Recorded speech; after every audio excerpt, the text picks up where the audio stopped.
it's just, it's unbelievable that we have all of these patients that have come together, and to see these kids after years of, after they've been in Oklahoma City for treatment, tall, and a lot of them with hair for the first time, it's just unbelievable for us. Our philosophy in Oklahoma is that we're not just treating the cancer, but we're treating the whole family, and that includes siblings and their parents, and showing them that when they're there, the focus is not on the cancer, but it's on the living and the part around it. And these ladies ensure that goes on. I just can't tell you what Kids in Cancer means to our patients and to ProCure in Oklahoma City. The way they've helped patients that have come over, it's made it possible for those kids to have that great treatment. Yes, and also the families. A lot of kids wouldn't be able to bring their families with them if it wasn't for Kids in Cancer. So that's amazing that they can have their families there with them through the treatment.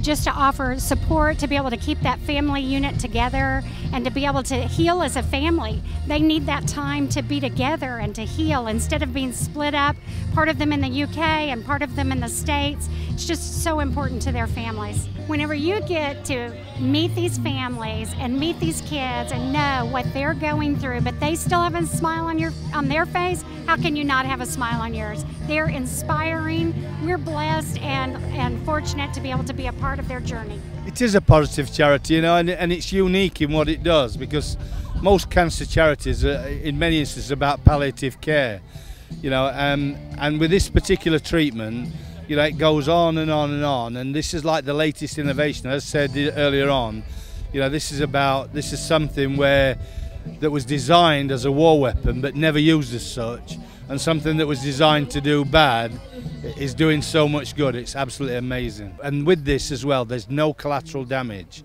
You know, lots of radiation doctors all over the world say proton therapy, you know, we're not sure about, you know, how long it's been doing, you know, so it's still trialist. But every radiation doctor knows what radiation does to the body. It poisons the body. So surely it's much better if they're using a type of radiation treatment that is much kinder, that's much more controlled. So instead of a scattergun effect, and we spend billions of pounds in the UK treating post-radiation burn for the rest of a patient's life, whereas with this there's no collateral damage. You know, I can't wait for it to come to the UK. I really want to make a strong point that this should be a now, and there should be more of it. Every cancer patient that's got a mass tumour should have the opportunity to beat that. And that's the thing, I think, you know, everybody deserves the opportunity to have a life, and that's my mantra. If I can go to my grave, you know, hopefully not too soon, but if I can go to my grave having helped another 50 or 100 children, you know, Jesus will have blessed me so much that, you know, that's been worth it being here. 2, 1.